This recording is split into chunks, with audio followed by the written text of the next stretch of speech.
It all began on December 29, 1903, with the official creation of the colony of Middle Congo, a territorial entity that had been integrated into the larger body of French Equatorial Africa, since 1910. Over the decades, the political contours of the territory changed. In 1950, the administrative capital of Middle Congo was transferred from Brazzaville to Pointe Noire, demonstrating a desire to distinguish the seat of the colony from that of French Equatorial Africa. In 1956, the Iron Framework Law changed everything. This law marked a decisive turning point. It redefined the status of the colonies of Black Africa, whether they were French Equatorial Africa, or Madagascar. From then on, each territory had its own political personality embodied by an elected territorial assembly and a local government responsible for internal affairs. For Middle Congo, this meant the establishment of its first territorial government with Jacques Opango as prime minister. It was the dawn of a new era, one in which indigenous leaders finally took charge of the country's affairs. Then came the pivotal date of September 28, 1958. A referendum was organized throughout the French colonial empire. The choice was clear: remain in the French community or choose immediate independence but in isolation. Only Sékou Touré's Guinea dared to take the big leap. The others, including the Middle Congo, preferred caution, opting for a broader autonomous status within the community. In Brazzaville, the vote was overwhelmingly in favor of membership, approved unanimously by the territorial councillors. It was in this context that on November 28, 1958 at 11:30 a.m. in the city of Pointe Noire, territorial elected officials solemnly proclaimed the Republic of Congo. A historic moment that marked the birth of a new African state, albeit one still linked to France. But the transition was not without its upheavals. On December 8, 1958, in a tense climate, Abbé Fulbert Youaou was appointed Prime Minister of the Provisional Government. This controversial appointment was born out of an electoral shambles that caused major unrest in the streets of Pointe Noire, especially among supporters of the MSA, Jacques Opango's party. Faced with rising tensions, the capital was hastily transferred to Brazzaville. The Legislative Assembly temporarily moved to the former dormitories of the Savornian High School in Braz in Bakongo. It was there that it met again on June 27, 1959 to re-elect Fulbert Youaou as Prime Minister, then on November 21 of the same year, President of the Republic. In accordance with the constitutional law of February 21, 1959, the young state organized itself. It asserted its existence through national symbols. The green, yellow and red tricolor flag was adopted on August 18, 1959. The national motto, Unity, Work, Progress, was established on November 3, 1959.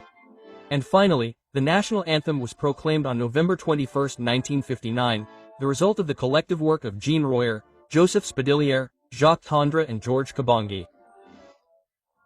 The national flag and coat of arms would come later in 1961 and 1963 after formal independence. As a republic, the Congo could now set up its own territorial assembly, form its government, first led by Jacques Opango, then by Fulbert Youaou, and above all, redefine its relationship with France, no longer as a colony but as an autonomous partner within a state community. This is how the Middle Congo became the Republic of the Congo. August 15, 1960. After years spent within the French community, the Congo finally gained independence. This decolonization process, although peaceful, took place in 3 stages. First, the constitutional revision and the adoption of the constitutional law of June 4, 1960, which laid the legal foundations for sovereignty. Then, the signing of special agreements on July 12, 1960 between Fulbert Youaou, representing the Congo, and Jean Foyer, French Secretary of State for Relations with the Community. And finally, the official proclamation of independence on August 15, 1960, during a solemn ceremony in front of the Brazzaville City Hall in the presence of André Malot, French Minister of Culture, and Fulbert Youaou, who had become president of the very young republic. A month later, on September 20, 1960, the Congo entered the United Nations, joining the community of free nations. From the day after independence, Father Fulbert Youaou, now the sole master on board, sought to strengthen his legitimacy. He organized a constitutional referendum on March 2, 1961, approved by the population, and then a presidential election on March 26, in which he was unsurprisingly elected head of the country.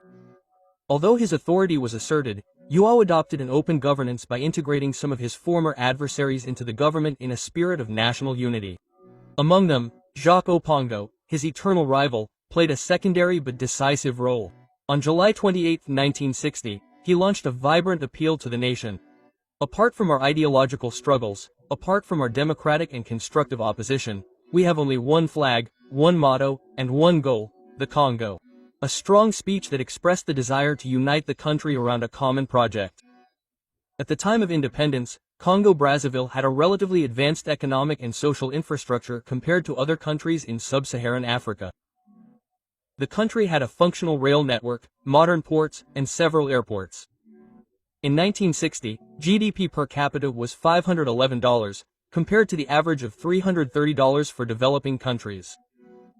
The structure of national production was balanced, 23% in agriculture, 17% in industry, including 10% for manufacturing, and 60% in services. A solid foundation on which Fulbert Yulu intended to build his ambitious development project. At the heart of this ambition was the Kilo hydroelectric dam. For you, this project was the keystone of Congo's industrial development. He stated this unambiguously. The future of Congo lay in this dam, which alone would condition and determine our development. On March 24, 1961, he announced the official cost of the preliminary work. This colossal project was intended to enable Congo to control its energy production, an essential condition for becoming a major industrial center in Central Africa, home in particular to heavy steel industries. One of the first projects in the Congolese Republic was also education. Law 4461 of the 28th of September 1961 made schooling compulsory and free for children aged 6 to 16. The state took charge not only of public institutions but also of similar private schools. Free school supplies were extended and teachers were directly supported by the state. A proactive policy that symbolized a country looking to the future. August 1963, after 5 years in power, the reign of l'Abbé Fulbert Yulu was abruptly interrupted. The country plunged into what history would remember as the Three Glorious Days or the Revolution of 13, 14 and the 15th of August 1963. It all began with a trade union movement triggered in reaction to a controversial presidential plan to create a single party.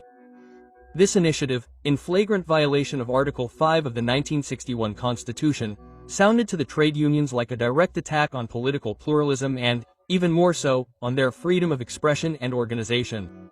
But behind this political protest lurked a deeper malaise. The unions denounced the bourgeoisification of the president, whom they accused of living in luxury and distancing himself from the people. Opaque management of public finances, arbitrary allocations, unjustified deductions from salaries and growing authoritarianism disguised as electoral legitimacy.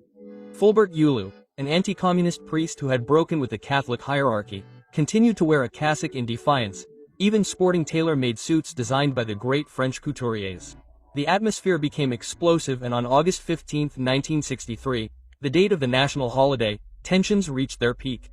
In Koulé, Fulbert Yulu submitted his resignation to the union leaders on August 15, in the presence of high-ranking army officers David Munzaka and Felix Musabakani. On the night of August 16, the union and the military met to try to avoid chaos. A transitional solution was devised. This was the birth of the National Council of the Revolution, the CNR, a collective body presented as the direct expression of the popular will, tasked with steering the country through this period of transition. On August 16, attention turned to a discreet man. At the time, Alphonse Massamba Deba, who was in political retirement in his native village of Boko, was called upon by the CNR to head the provisional government. At his side, a new generation of young intellectuals and academics who had just returned to the country. Among them were Pascal Lasuba, Lazare Matsokota, Charles David Ganau, Bernard Galiba, and Paul Kaya. The objective was clear: to rebuild the state on new, fairer, more egalitarian, and more popular foundations. On December 8, 1963, a new constitution was put to a referendum. It was adopted. Its preamble contained a veritable social manifesto. The right to strike, philosophical and religious freedoms, and economic and social rights were affirmed as inalienable. But this constitution also marked a profound institutional change. The President of the Republic was now elected by an electoral college composed of deputies and regional councillors and no longer by universal suffrage. His term of office was limited to 5 years, renewable once. The position of vice president was abolished in favor of a prime minister appointed by the president. The prime minister was given broader executive powers. He was given leadership of the government, law enforcement, and appointments by delegation. On December 19, 1963, Alphonse Massamba Deba was elected president of the republic by the electoral college. A few days later, he appointed Pascal Lasuba, a brilliant intellectual trained abroad, as prime minister and head of government. The Republic then entered a new era marked by a more revolutionary, social, and youthful discourse. The country was plunged into the sphere of the National Revolutionary Movement, the MNR, which would govern until 1968. In the aftermath of the Three Glorious Days, the revolutions of 13, 14 and the 15th of August 1963, the Congolese authorities began searching for a lasting political structure capable of carrying the revolutionary momentum and profoundly transforming society. Thus, from the 29th of June to the 2nd of July 1964, the founding Congress of the National Revolutionary Movement, the MNR, was held in Brazzaville. A few weeks later, on the 20th of July 1964, Law 2564 established the MNR as the sole institutional political party, making it the center of power in the state. This decision directly contradicted Article 10 of the Constitution of the 8th of December 1963, which still guaranteed freedom of association. This shift towards a single party was disturbingly reminiscent of Fulbert Yulu's failed attempts barely a year earlier. In official discourse, the MNR is presented as the crucible of national unity, the tool for accelerated development and, above all, the people's weapon against imperialism, neocolonialism and its local accomplices. The party will be the people's instrument in their struggle for emancipation and total liberation. Its structure is intended to be egalitarian. All activists will have the same rights and duties. Neither social status nor wealth will be taken into account. The objective is clear: to mobilize the entire nation around a revolutionary project in which every Congolese becomes an actor in social transformation. The MNR's mission is to build a socialist society based on an independent economy controlled by the state and geared towards self-sufficiency.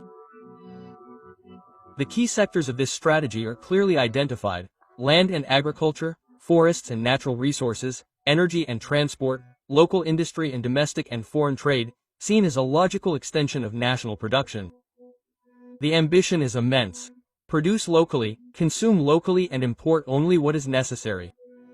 The main principles that should guide this economic policy are to produce everything that the Congo can produce. Limit the import of goods that the country can manufacture itself. Encourage domestic consumption to stimulate production and improve living standards. Aim for abundant and sustainable production adapted to the needs of the people. No matter what is in low demand or impossible to produce locally in a spirit of balanced cooperation. But this economic transformation is only one link in the revolutionary project. For the leaders of the MNR, true wealth is people. Two areas of action are priorities: education and training. Essential to the intellectual and civic emancipation of the citizen, and public health, considered a fundamental condition of human dignity. Training, care, education. These are the pillars of a new society free from domination, ignorance and injustice. However, one central subject remains strangely neglected: money. Despite talk of economic independence, Congo remains a member of the franc zone, a situation perceived by some as a form of persistent dependence on France. The terse, even irresponsible, treatment of this issue already raises questions about the limits of the proclaimed sovereignty. Upon coming to power, the national movement of the MNR revolution faced a brutal reality. Despite political independence, Congo remains economically colonized. Most of the territory lies fallow. Industry is embryonic, agriculture is archaic, roads are almost non-existent, mineral resources and hydrocarbons remain in the hands of foreign interests, while trade from the largest importer to the neighborhood grocer is dominated by the French, Portuguese, and Greeks. Even the national army is reduced to a single company and the administration remains largely colonial. Faced with this burdensome legacy, President Alphonse Massamba Deba does not mince his words. As far as Congo is concerned, it is a country that remains a colony of sorts. Indeed, all economic structures belong not to Congolese people but to expatriates.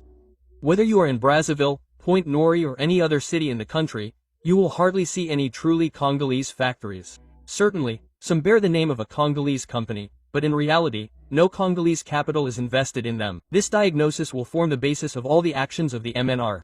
Regain economic sovereignty and build a nation on new foundations. The watchword is clear: the state becomes the main driver of the economy.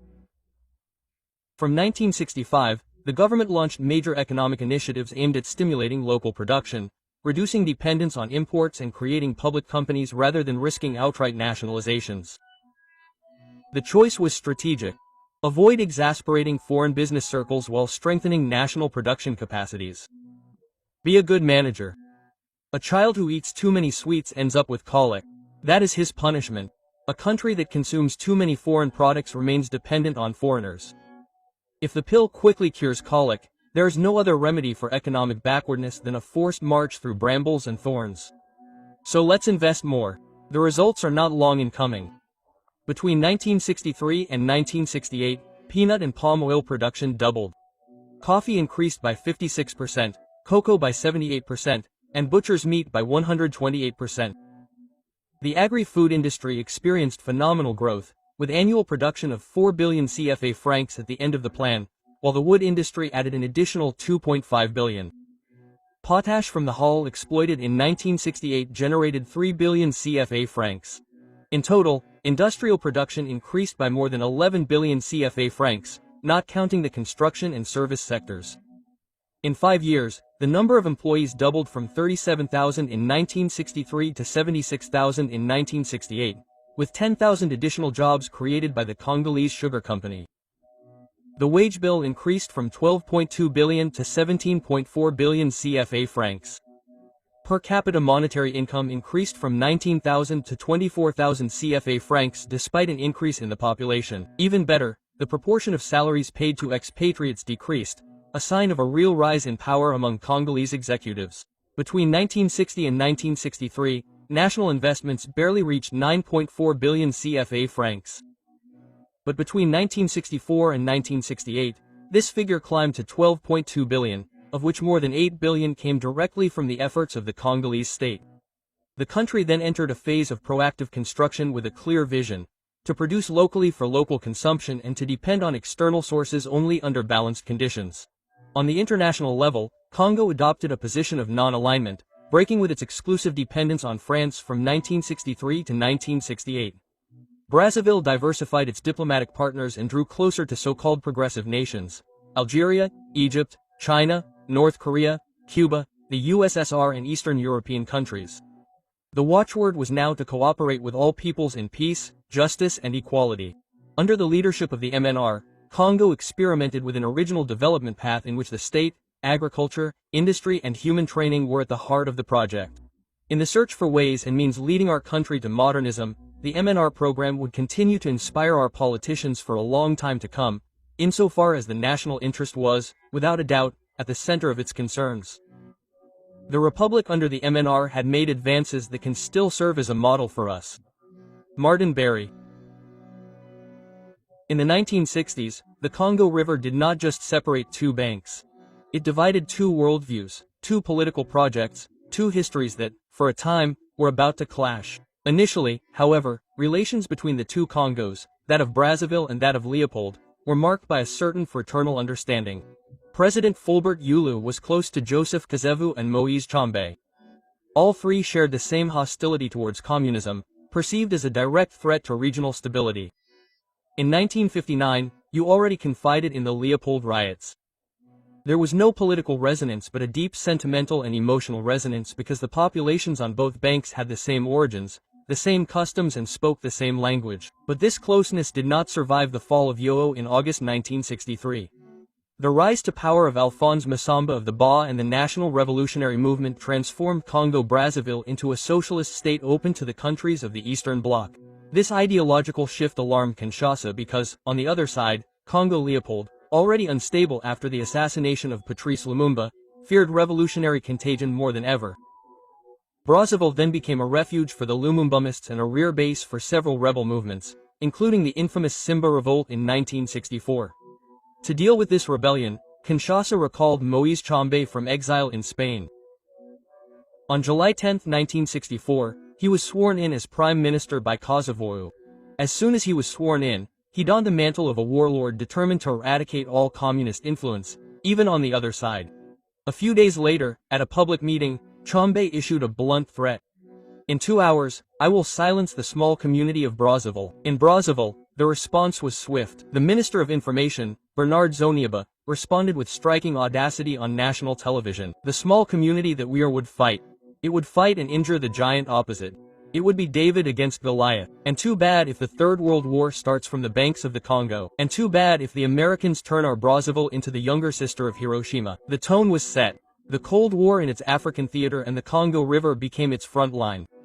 On August 19, 1964, Barely a month after his appointment, Tshombe signed two decrees. The first declared all citizens of Congo-Brazzaville, as well as those from Burundi, Mali and Rwandan political refugees, undesirable. The second sequestered all their property. Congolese in Brazzaville were accused of aiding the Lumumbist Maquisards, particularly in eastern Congo, Kinshasa. The operation was brutal, massive and also aimed at destabilizing Pascal Lissouba's regime in Brazzaville by provoking an uncontrolled influx of refugees. Tshombe hoped for chaos, confusion and perhaps even a helping hand from Yulu's supporters who had taken refuge in Kinshasa to regain power. At its inception, the National Revolutionary Movement, MNR, asserted itself as a revolutionary party. Its goal? To transform Congolese society by relying on a doctrine imported from elsewhere, scientific socialism. But very quickly, a fundamental question divided the elites of the new government. Can socialism be African? While President Alphonse Massamba did not question scientific socialism as an ideology, he questioned its relevance for the Congo. For him, it was necessary to adapt this doctrine to African cultural realities, particularly Bantu traditions. This position did not meet with unanimous support within the party. Some activists loyal to orthodox Marxism and Leninism firmly opposed any attempt to Africanize the ideology. For them, scientific socialism was universal. It could not and should not be colored with a Bantu sauce. This ideological divide would soon be compounded by an open political conflict. Two major figures emerged in this silent but devastating duel. Pascal Lissouba, Prime Minister and head of government, and Ambroise Numazeli, who had become first secretary of the MNR Central Committee. The two knew each other well, but their differences quickly became apparent. At the heart of the disagreement was the nature of the relationship between the party and the state. According to the law, the party ran the state. This principle of the absolute primacy of the party became an inescapable dogma. Any dispute was seen as an obstacle to the revolution. But in practice, this rigid line reduced the government to a mere executor. Pascal Lissouba found it increasingly difficult to tolerate this subordination, which was draining his position of all substance. On April 15, 1965, after months of wrangling, Pascal Lissouba submitted his resignation to President Massamba.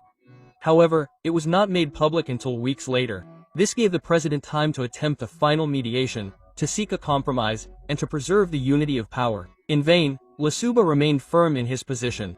Faced with intransigence, Massamba despot resigned. He accepted the resignation of his prime minister and, in a decision with far-reaching consequences, he appointed Ambroise Numazeli as head of government. From then on, Numazeli combined the roles of prime minister and party leader. This unprecedented concentration of power marked the triumph of the MNR's hardline stance.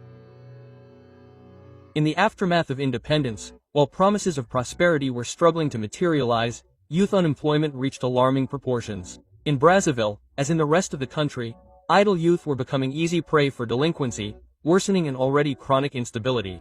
In this context, the government of Massemba's Deba decided to structure and channel this youthful energy. This is how the youth of the National Revolutionary Movement, JMNR, was created, a mass organization resulting from the merger of all existing youth organizations. The JMNR was given a clear mission: to monitor, inform, and protect the revolution. Each cell, each neighborhood, each district was coordinated. The youth became the eye of the party. Their role was not merely symbolic. On August 13, 1963, the day after the fall of Fulbert Yoo, these young people were tasked with ensuring that no counter-revolution took hold. This popular vigilance became a formidable instrument of social control. One significant event would epitomize this period. Biola, a Catholic trade unionist and former participant in the revolutionary days of August 1963, tried to flee Brazzaville. Fearing for his life, he disguised himself as a woman to cross the river. He was captured by youths during a night patrol. His arrest was presented as a heroic feat that elevated the JMNR to the rank of guardian angel of the revolution. But the government was also wary of another key player, the regular army. Since the Camp Chad mutiny in December 1963, relations between the army and the regime had been tense. The soldiers had rebelled against the low pay, threatening republican order on the eve of the constitutional referendum. In February 1964, when the working-class neighborhoods of Bakongo rose up, the army refused to intervene. The message was clear: the army was no longer reliable. In response, the government decided to create a parallel force, the Civil Defense, a revolutionary militia entirely devoted to the party. With the support of a Cuban military advisor who had initially come to train the National Army, the Civil Defense became a political and armed support force. It included hand-picked pupils, students and activists. At its head was a charismatic young intellectual, Ange Diawara. From then on, two executive branches served the revolution. The JMNR, responsible for social networking, propaganda and intelligence, and the civil defense, a supplementary armed force ready to fight any internal or external enemy. This configuration based on suspicion and surveillance quickly created an atmosphere of political paranoia. In February 1965, 3 assassinations marked a fatal turning point in the revolutionary process. Joseph Puabu and Lazar Matsakota, 2 respected senior magistrates, and Anel Masue, a prominent executive in the national press. These unsolved deaths would be the first in a long series. A dark period began, marked by purges, settling of scores and arbitrary arrests. The revolutionary ideal gradually faded behind fear, real or imagined plots and the MNR's fierce determination to preserve its power at all costs. Since the fall of Fulberiu in August 1963, the Congolese army had remained on the sidelines of the political scene. But in 1966, everything changed. The leadership of the National Revolutionary Movement, MNR, officially invited the armed forces to participate in the major national consultation in February to March, which was devoted to the implementation of the party charter. This was how the Congolese military entered the political arena through the front door. At this historic session, the Congolese Armed Forces, FAC, were represented by a delegation led by Captain Marion Gwabi, while the Gendarmerie was represented by Commander Alphonse Mabiala. Nuabi, a promising young officer, ardently defended the idea of military reform. For him, the army had to emerge from the growing unpopularity into which it had sunk since independence. He proposed a strategic rapprochement with the civil defense, the people's militia created to support the revolution, in order to avoid a fratricidal confrontation that threatened to plunge the country into chaos. In return, the Gendarmerie firmly opposed this approach. On the contrary, its officers demanded the disarmament of the militias and the outright dissolution of the civil defense. Two visions now clashed within the security forces. Thanks to his involvement, Marion Gwabi was appointed a member of the MNR Central Committee, where he represented the army. He also joined a circle of progressive officers who were convinced of the revolution. However, tensions between Nabi and President Masamba Deba soon emerged, particularly during the debates on the law of June 22, 1966, creating the National People's Army. While the president, cautiously, avoided making a clear statement, Nuabi spoke out virulently to defend the reform. His passionate and accusatory tone deeply irritated the head of state.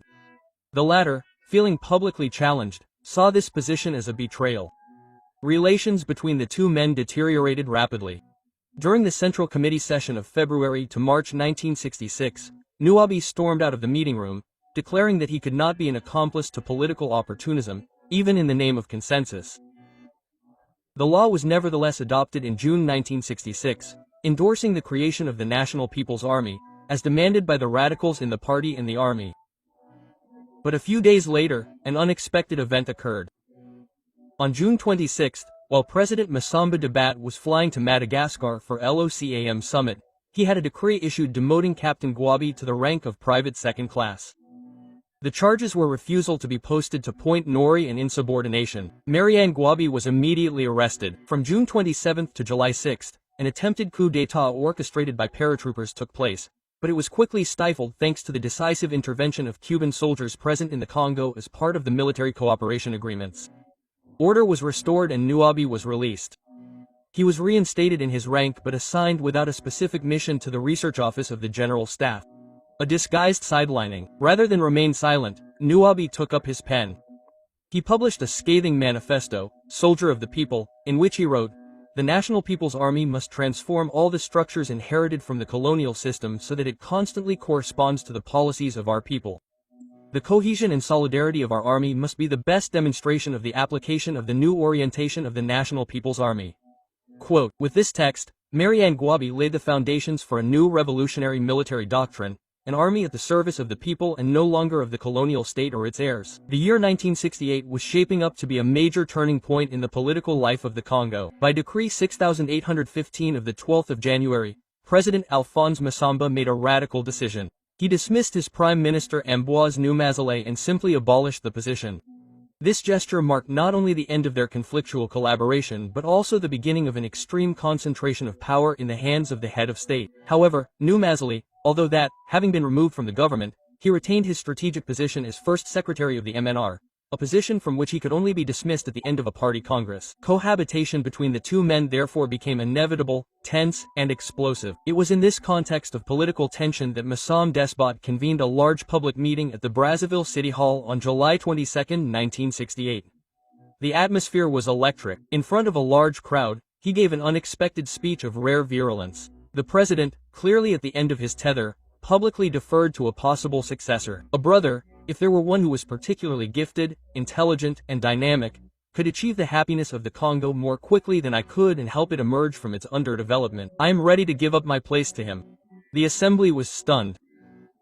Even the head of state's closest collaborators did not understand this change of tone, this sudden withdrawal of a man who had hitherto been measured and controlled in his speeches.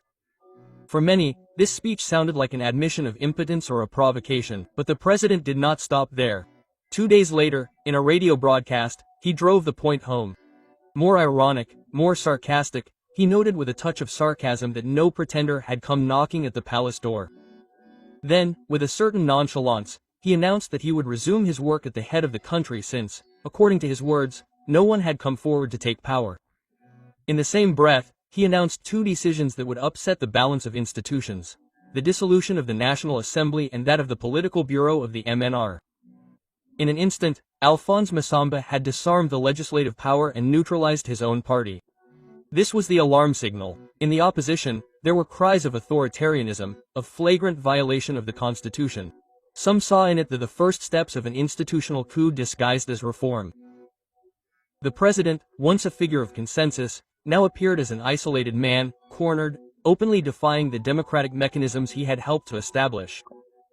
The political climate was becoming more poisonous by the day. The already fragile Congo was gradually tipping into the unknown.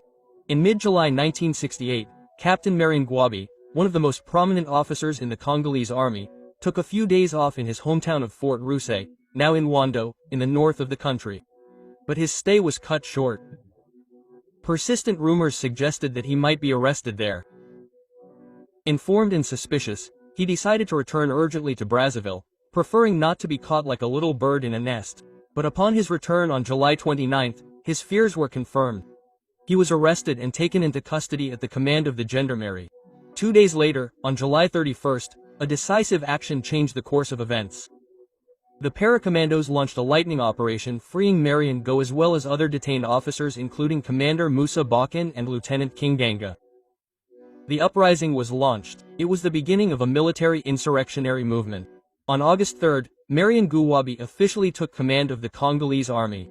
Alphonse Masamba, debated, disavowed and weakened, chose to retire to his hometown of Boko.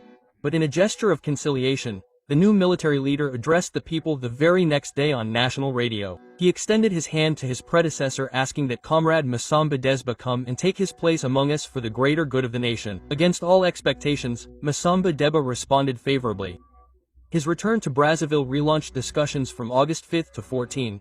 A decisive meeting was held at the People's Palace bringing together members of the Central Committee, the MNR Political Bureau, the government as well as delegates from the army, civil defense, and mass organizations.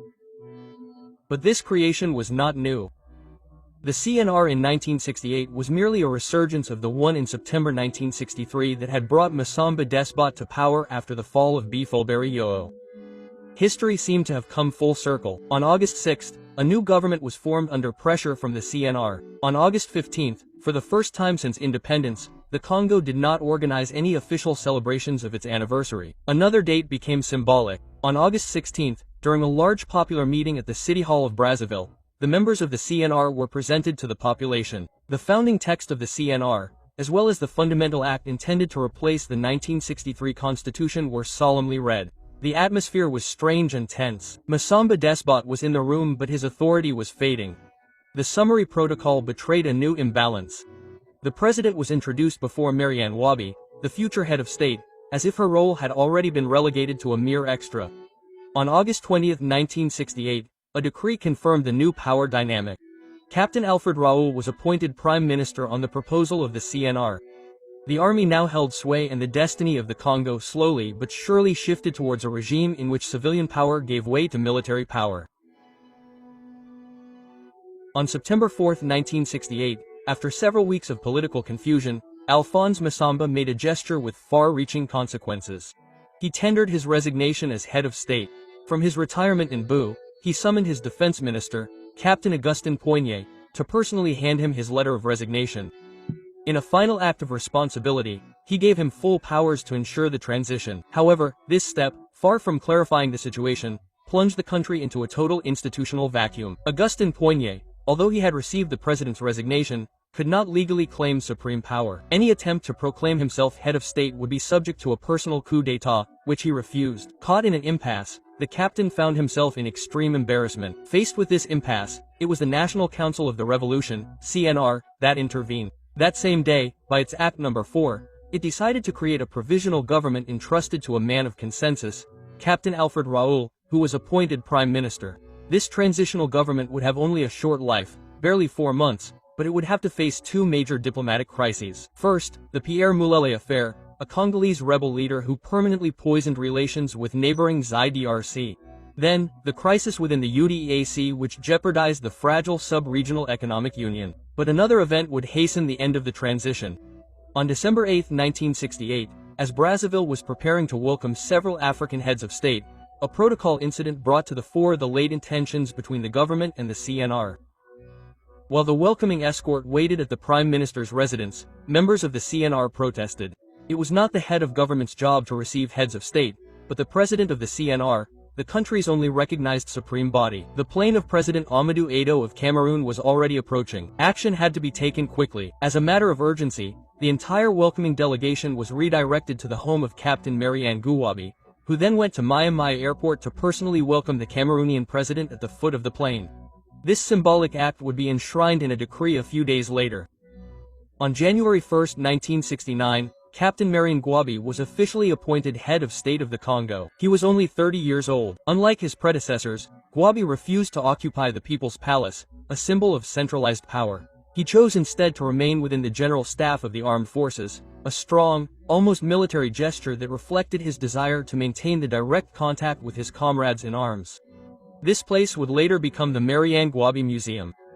A sportsman and close to the people, he played football and ping-pong with activists. But on the international scene, NUABI imposed a firm tone. He maintained diplomatic relations with Israel and showed unreserved support for anti-colonial struggles from Palestine to Vietnam, from Cambodia to Guinea-Bissau, from Mozambique to Angola, Namibia and Zimbabwe. In a gesture that would leave a lasting impression, he slapped Bernard Kolela, who had been sentenced to death for attempted coup d'état. On this subject, Gil declared, "I will not hesitate to shoot an armed enemy who aims at me, but as a soldier I forbid myself from granting life to someone who no longer has his weapons and surrenders with his hands in the air." It was in this climate of rupture, reform and assumed ideological conviction that the Nuabi era began, a new phase for a Congo in search of stability and revolutionary identity. Barely installed as head of state, Captain Marianne Gouabi set about a priority project, the question of armed militias inherited from the previous revolutionary period. In accordance with the compromise reached in July 1968 by the National Council of the Revolution, CNR, the objective was clear: to unify all the armed forces under a single command. This reform notably involved the integration of the civil defense, a paramilitary force born of the revolution, into the regular national army. The aim was not only to put an end to the conflictual coexistence between several armed forces, but also to restore to the army a republican coherence essential to maintaining order and stability in the country. But beyond military reform, the CNR, which presented itself as a provisional institution, aimed to lay the foundations of a new, more structured political order, more resolved. The experience of the National Revolutionary Movement, the MNR, created in 1964, was considered too hesitant or too compromised. In the eyes of the revolutionaries, the MNR had failed to wage a head-on struggle against the enemies of the people, often accused of being complacent towards Western imperialism and in particular towards the remnants of French neocolonialism. This criticism leads to a radical conclusion. A mass party without a clear ideology cannot lead the revolution. In order to break with the past and provide the Congolese revolution with a solid ideological foundation, the authorities convened a founding congress in Brazzaville from December 27 to 31, 1969. Over the course of 5 days, the work brought together delegates from the CNR, the army, mass organizations, and revolutionary committees. At the end of this congress, the Congolese Labour Party, the PCT, was officially founded. It succeeded the MNR and defined itself as a single working-class party that was resolutely Marxist-Leninist. It wanted to be the vanguard party and tool of the revolution led by not by the masses but by a political and ideological elite trained in class struggle. The motto of the new party was unequivocal: everything for the people, nothing but the people. On December 30, 1969, in the wake of this historic Congress, a new constitution was adopted. The country officially changed its name to the People's Republic of Congo. The symbols of the state were also modified. A new emblem, a new motto and a new national anthem were introduced to mark the birth of this revolutionary regime.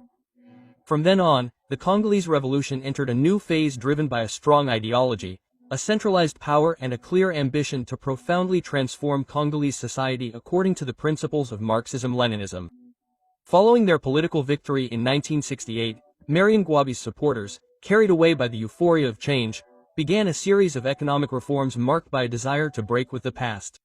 Very early on, the new regime demonstrated its desire to radicalize the management of the national economy by attacking what it considered to be symbols of the colonial and neo-colonial economy. On October 24, 1969, a spectacular decision was made: the nationalization of the Trans-Equatorial Communications Agency (ATEC). This company, considered strategic, provided transport between the port of Pointe Noire in Congo and Fort Lamy in Chad via a combined network of railways, the CFCO, rainwater channels and interstate roads. Henry Post, President Jean Bedel Bokassa of the Central African Republic in turn nationalized his country's waterways. Congo responded by creating a new public entity, the Trans-Congolese Communications Agency (ATC).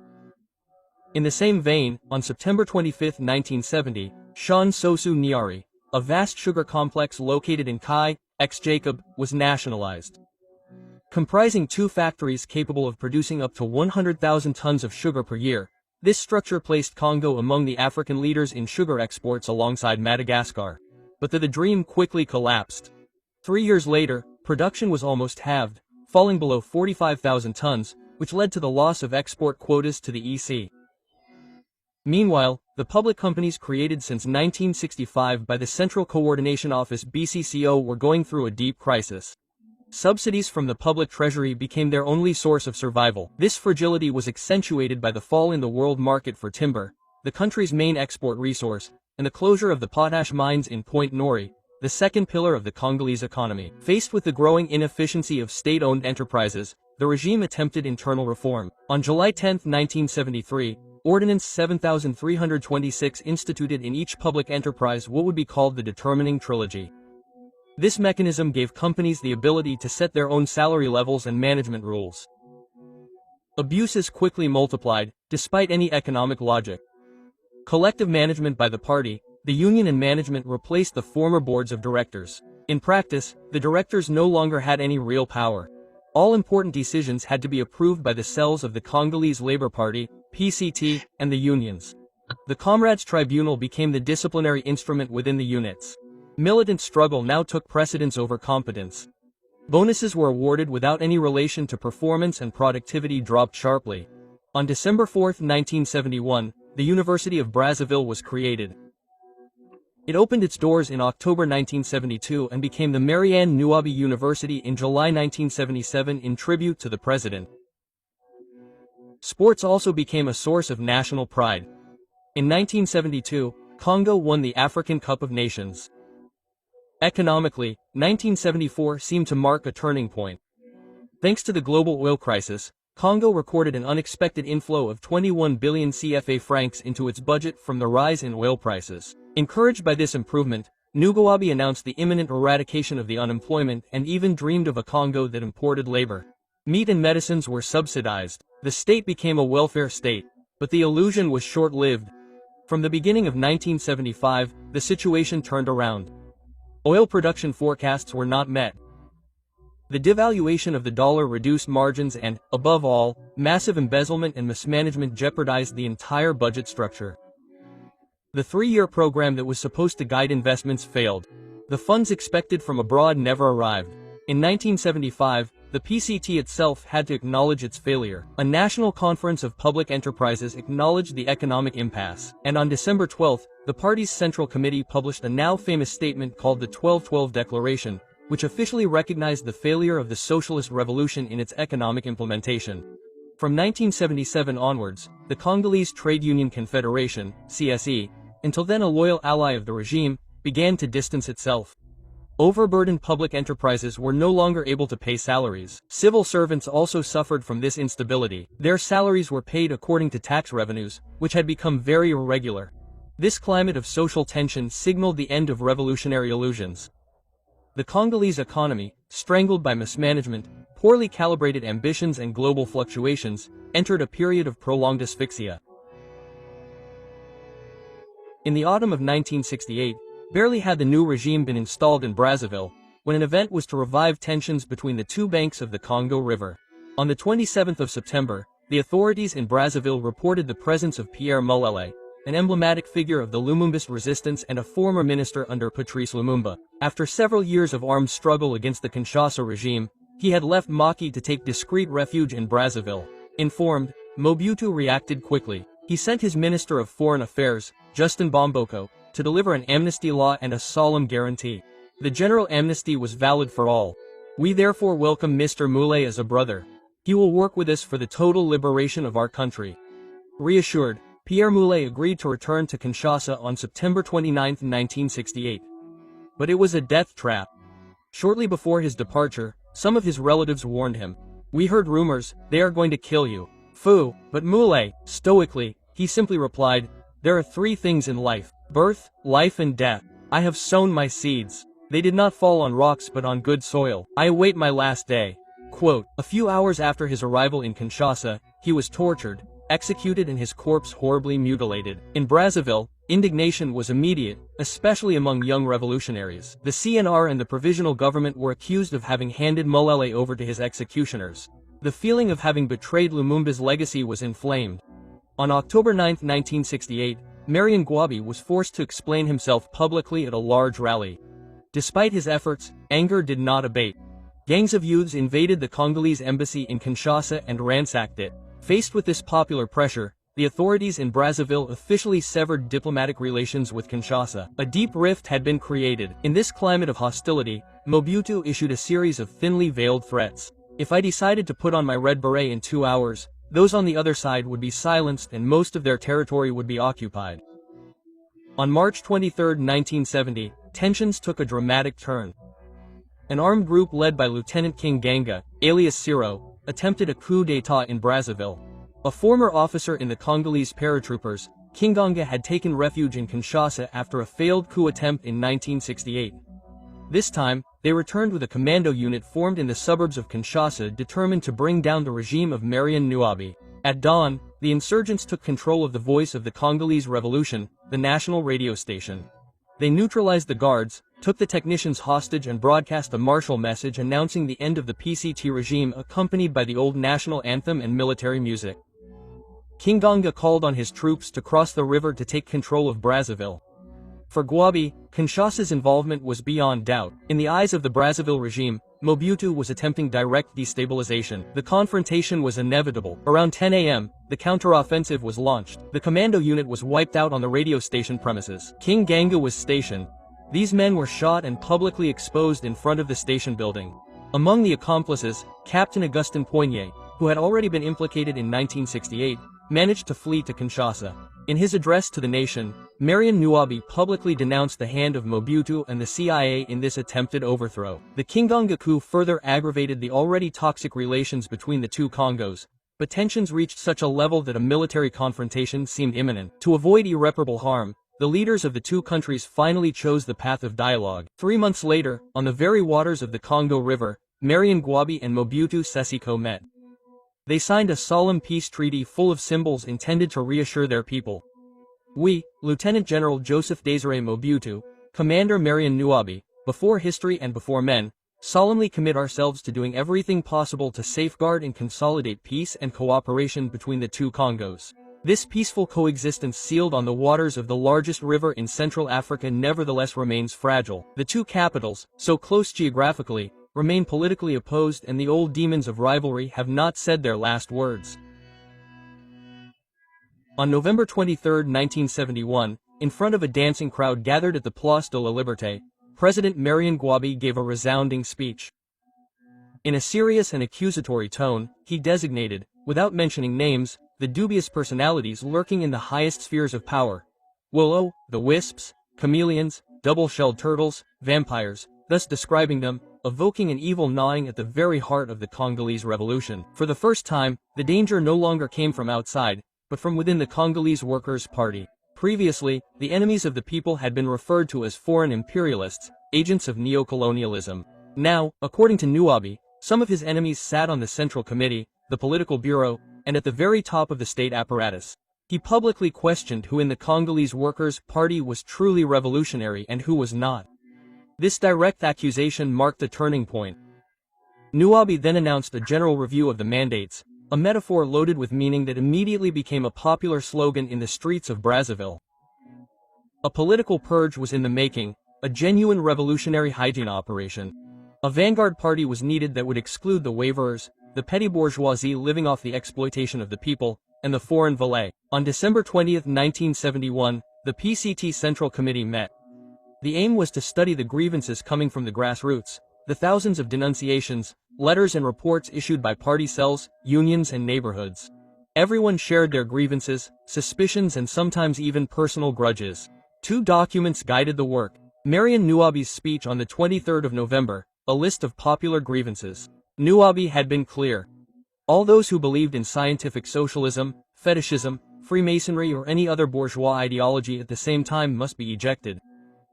All those who were there by coincidence must get out.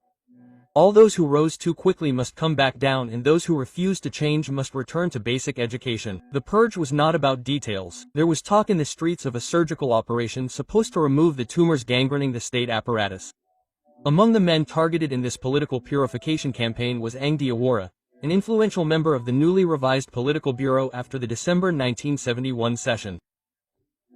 He held the strategic position of Minister of Agriculture, Water and Forests. Diawara presented himself as a sincere revolutionary, a staunch defender of the rural world, and perceived as the objective ally of the proletariat in the construction of socialism. He pushed for the creation of the Congolese Timber Office, a public company whose aim was to nationalize the timber trade, which had until then been dominated by foreign companies. However, management irregularities quickly marred his actions.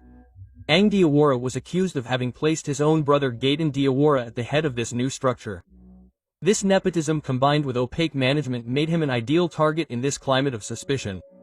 On December 21, 1971, Marianne Gwabi announced a new government composition. This seventh government formation marked two notable departures. Alfred Raoul and especially Ang Diawara, former Minister of Agriculture, Water and Forests. Although he retained his place in the party's political bureau, his ouster from the government was seen as a strong signal. Shortly afterwards, Diawara remained silent. He openly denounced the excesses of the regime, corruption, gentrification, tribalism, which he summed up in a single shocking word: Oboitry, an acronym for bureaucratic military tribalist oligarchy. On February 22, 1972, Diawara took action. With a small group of officers and activists, he attempted an armed coup. This was the founding act of the M22, the February 22 movement. The operation quickly failed. Forced to flee, Diawara took to the bush in the Gomaz area, where he published his manifesto of self-criticism of the M22. Reprisals were immediate. Three emblematic figures, Franklin Bakaka, Prosper Matumpa Ampolo and Itsu, were arrested in front of the Savornian High School in Bradza. On the night of 24 to the 25th of February 1972, they were summarily executed at what many consider to be a moment when the revolution began to devour its own children. A revolutionary tribunal handed down 22 death sentences. However, Marian Gwabi applied Article 46 of the Constitution. He commuted all the death sentences to life imprisonment, thus sparing the execution of his captured opponents. But Diawara remained untraceable. On the 22nd of May, in a solemn address to the nation, Nuabi issued an ultimatum.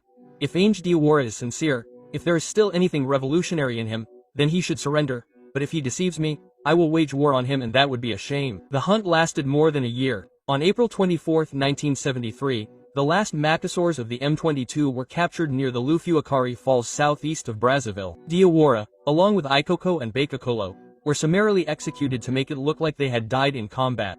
They were paraded through the city and then publicly presented at a meeting at the Revolution Stadium. The tone of the intervention was relentless. Diawara and Ikoko had betrayed the revolution. They died like Kinganga, like madmen. Those who might be tempted to follow their example should know that they would end up with the same song. The aborted coup d'état by the M22 left behind a weakened party decimated by arrests. In December 1974, the PCT convened an extraordinary Congress. Marian Gwabi was reappointed as head of the party, but the leadership changed.